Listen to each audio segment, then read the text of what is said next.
So just arrived about an hour ago. Video. So I'm here in Providence, Rhode Island, and getting situated, applying for food stamps, applying for Medicaid and Medicare, and just finished today updating my driver's license so that I can apply for other free bus fares. I don't know if I'm going to get a scooter yet. I may not. I'm not sure yet. Just depending. It allows me to do a little bit of walking and exercise. But I'm still getting situated. I called the GED center. They told me that the classes may have been canceled, but they still have to check to see what the updates is, and they're supposed to call me before the end of next week. So I've already applied for the dental program. I spoke to some guy named Matt and Jan Wallery over the email and phone, and got situated, and they told me I should hear something probably over the next 3 to 4 or 5 months, hopefully sooner, to get all this situated. And that's what I'm here to get all my 10 cavities that I have in my root canal completed and finish my GED. But I do have to say this, that just like anywhere in every state and city that I have gone to, there are hundreds, there are thousands of people who know who I am. I cannot walk up and down these streets without someone of all the attention that's going on around me. It is pretty frightening and scary.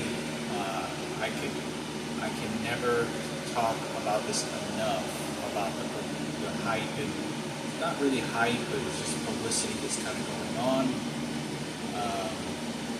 Of all the stuff that's going on, and I'm still being beaten and shot with these electronic devices. But I'm doing the best that I can with what I have, and just focus on what I need to do, which is to finish my GED math, and I'm hoping and praying for that that'll be completed before the end of the year, and as well as the dental work. But it's very terrorizing. I'm every place and everywhere I go, people know who I am, and I don't know really what to make of the situation. There's a lot of frightening things that are going on that I'm not making a video about, or pulling out my camera on my phone and videotaping right as I'm all over the place. But there's thousands of people. I'm walking into downtown, I'm getting on the buses, I'm walking up and down the streets. Every single human being has been sent my profile. Like, in 95% of the time, it is just hate. It's usually despising me, taking sides of what they think they know, and sort of like I'm an enemy. But I do the best that I can. It's very frightening knowing that a lot of the information is being told, is being talked about my mother, the financial situation, my dad's real estate, the financial money that disappeared, and my mother's disabled, and they got control. I mean, it's everybody wants a piece of it, and there's a lot of people that feel that they are the ones in control of my life and what's going to happen and what's allowed to. But I'm making the best, and I always try to ignore any situation and just try to make the best of it.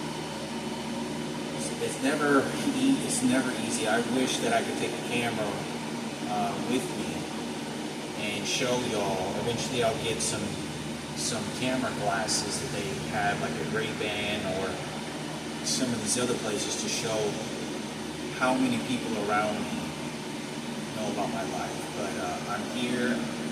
I can never trust any environment I'm in. I don't know if I'll have to leave. I just have to assume everything is going to go as planned until something else happens. But making a video on this and give y'all updates, whoever it is that can watch these videos. But the terror never stops.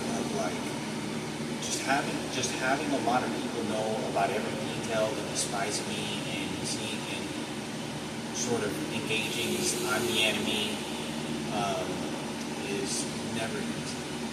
It's never very easy, but I make the best of it that I can. I don't talk to anyone. I get out of people's ways to say thank you, excuse me, and all this stuff.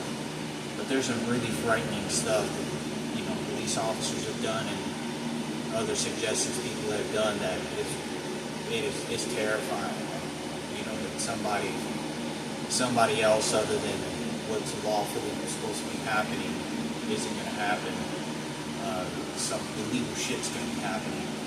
But like I said, I was on the plane on the way here, and I was being shot with these electronic devices. I promised to God that I was being shot with these electronic devices while in the air, and they were shooting the electronic devices at me. So I know that this has coming from a very high level of authority.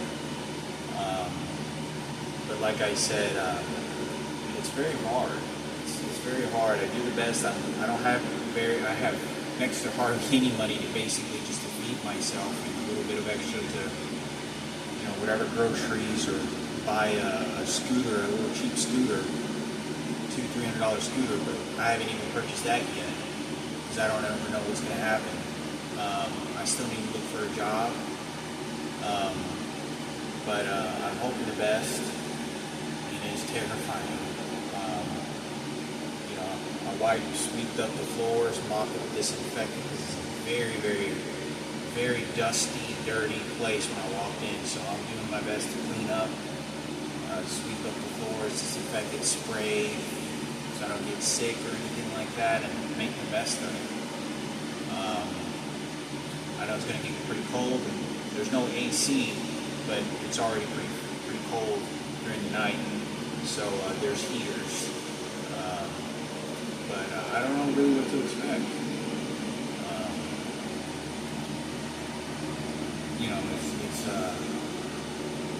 I'm doing what I need to do to take care of myself the best way that I can. And I'm always trying to reach out to anybody to give me answers, to tell me, help me find my sister, help me contact something, someone, somehow about these electronic devices for my freedom. That's really, really important for me. I'm going to be looking for a job probably over the next 4 or 5 days once I get all this bus fares situated. Hopefully I can find a job and see how that goes and make videos about it as well, daily videos. It is very terrifying. It's a pretty lonely world that I live in. I live in this basement, which is pretty cool, but I never lived in a basement before.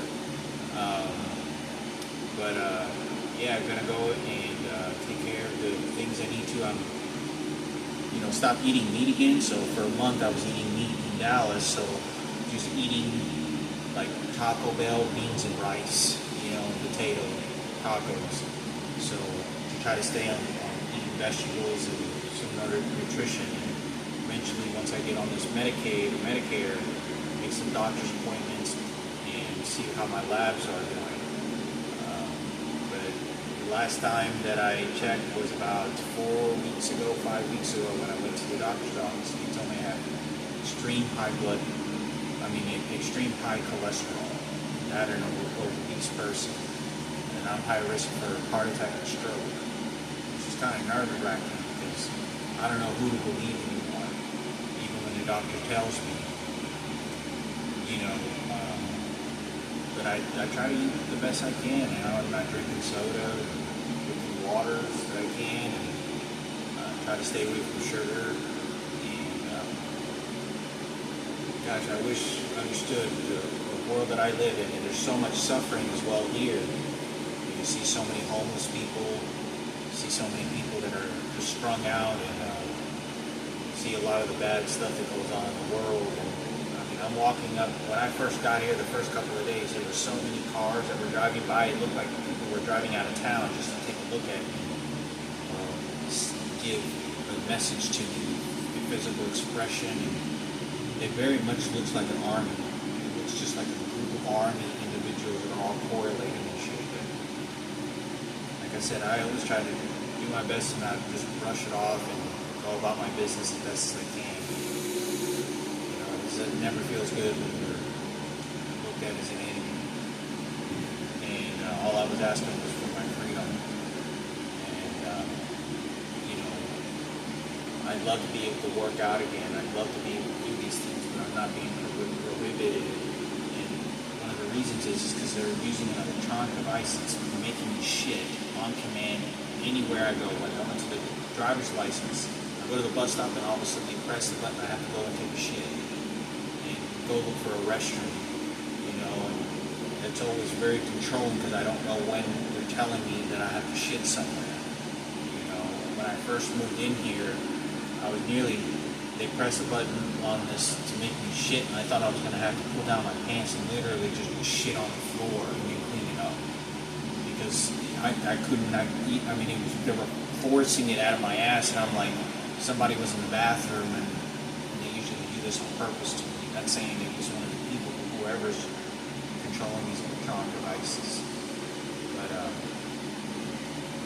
yeah, I got the small amount of hygiene. I got my backpack and for school, and so my ears hurting.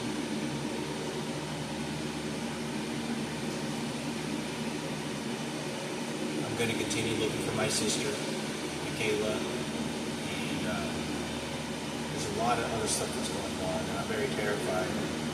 I haven't talked about what's going on. Also with family, and you know, these electronic devices are very painful.